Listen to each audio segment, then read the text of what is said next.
I today have a talk that's primarily visual, so I'm going to read a little introduction and then talk you through the rest of the slides. It's my work developing and coordinating an interdisciplinary event series aimed at bringing together people around a sense of place. The impetus for this project came from direct experience of the collegiality within NACIS and observing the nexus between the visual communication, design, cartography, cultural geography, and personal connection to specific environments. My talk features the visual documentation of these events in the series and the individuals with whom I collaborated. Okay, there we go. How do we live in a place? Where do we gather? In what ways does place live in us? And how do we know its borders? How do we represent a place? And what offers us a sense of belonging? What is the significance of the imagined place?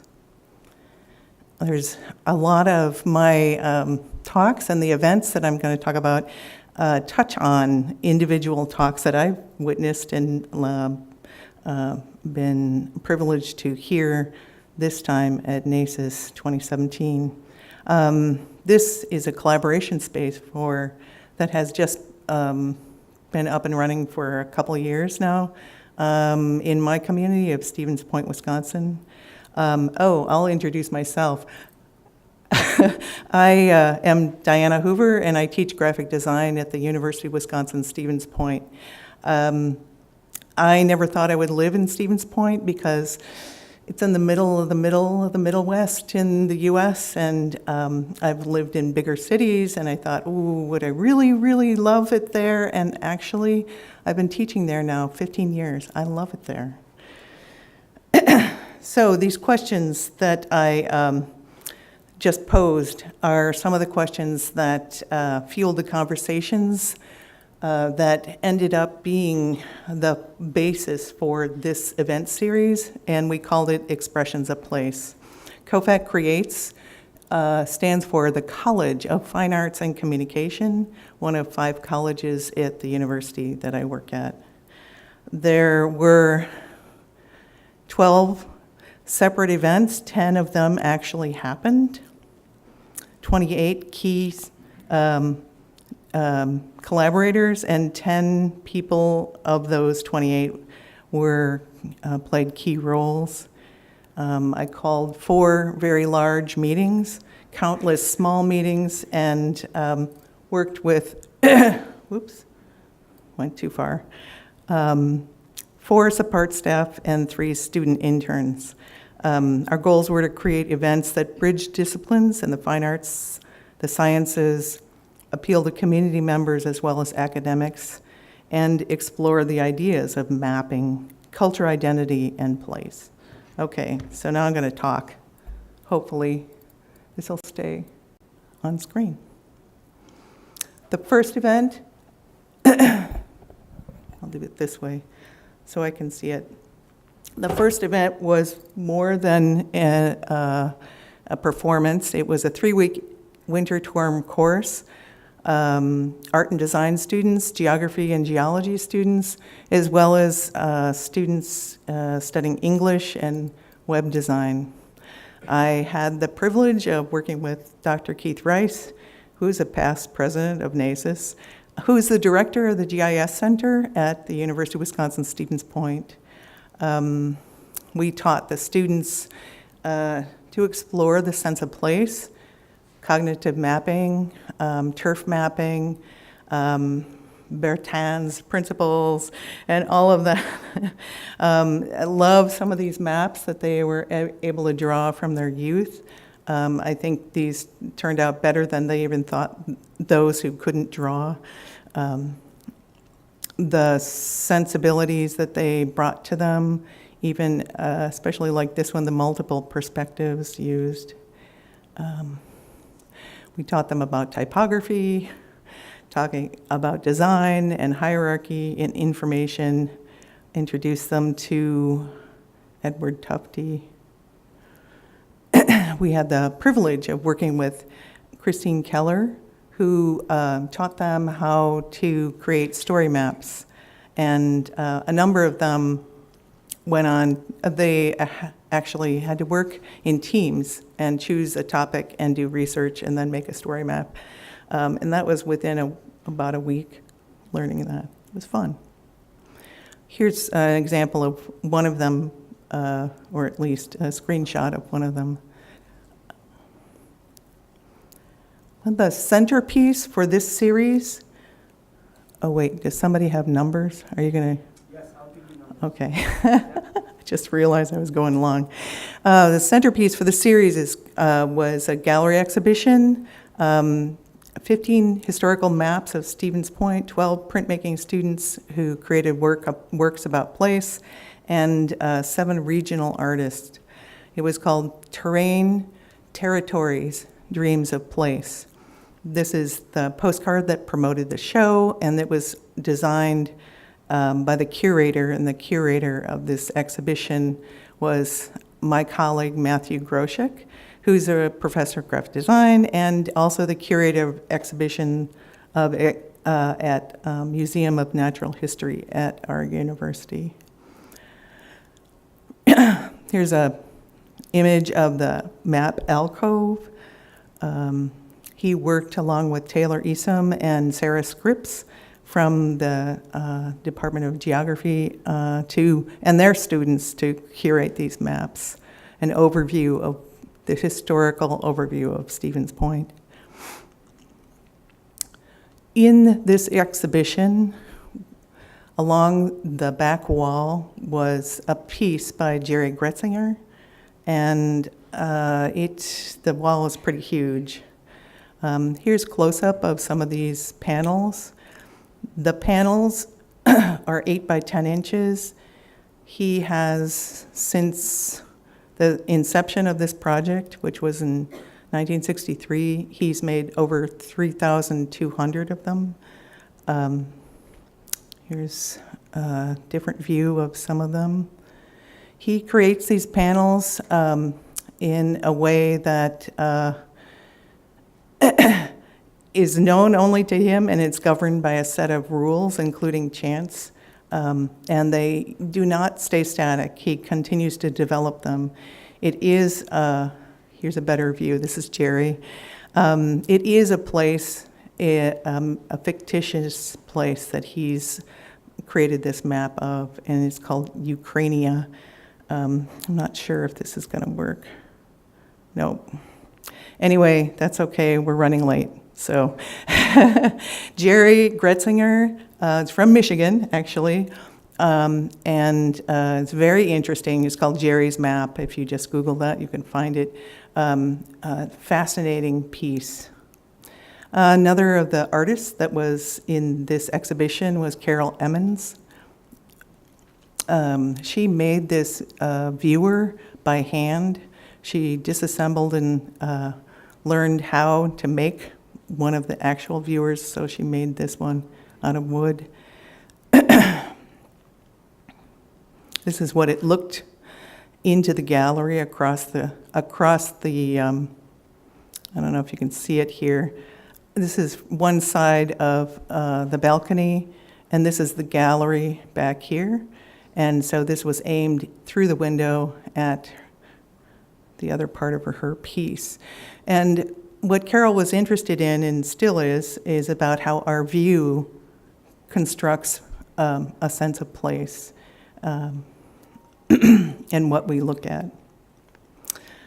Cameron Zebrun was also featured in the exhibition, and his works are multi-layered. This one's very topographical, and he is also interested in the celestial events and how we understand place through the stars. Another piece by Cameron. And Marjorie Mao is a painter from Dora County, Wisconsin. Her pieces here are from the Stacked Plains series, and they were inspired by looking at the orchards in her area of Door County, aerial views. Some of the student work, and this student was not in our mapping course, but she created her own cognizant map, and other sense of place images from student work. Okay. There was another exhibition. This was less interesting. It was faculty. Kathy Julien, that's one of my old maps. Faculty traveling, getting inspiration from travels. There was a dance performance. This I was thinking about Sarah Bennett's work. If anyone saw her talk, oh my God, the Bird Women of the Lonely Fjord. This dance performance in this wonderful art brut architecture of 20 or 30, I think it was between 20 and 30 students acting like flocks of birds. And I think I was dreaming what that would look like, mapped out like Sarah was mapping hers. This is what they looked like. It drew quite the crowd. Another event was a video screening by Sky Hopinka, and he's originally from the state of Washington and studying film and video in UW-Milwaukee. So he was brought by Alex Ingersoll. These are some screen grabs of his video where he's dealing with understanding language and how that makes a sense of place and his family. We had a research symposium. The students who actually, their work, the story maps were on display, and one of them presented during the research symposium, and other faculty did too. We had it at this place called the Joan North Place. It was all about place. Here is Zachary Ott, who was the UWSP geography major who created the Discover the Green Circle Trail with Christine Keller. Dr. Tori Jennings, I swear I could give 15-minute talks on each one of these things. Dr. Tori Jennings and Dr. Macy Yang Kerr presented along with Mr. Song Chen about their work creating this, it's a Hmong community activity map. And this was motivated because there's a large there's a problem within the elders of the Hmong community, obesity. So this walking map, activity map was created. It's not quite done yet, but they're working on it. Doug Muskowiak, he presented about his work, bringing communities together using story maps. I was thinking about Thomas McGurk's presentation about different ways of knowing and knowledge systems. We had an indigenous perceptions of place speakers circle where we invited community members, and these are two very active community members from the Stevens Point area, Karen Ann Hoffman, and who's a wonderful storyteller and artist, and her husband, Mike Hoffman, presented about place. Mike is the co-author of the Menominee Place Names Map. This is a screenshot of the online version. Edith Leoso and Jesse Conaway, who I'm sure you probably recognize this map that was in Minneapolis. We brought it to our library.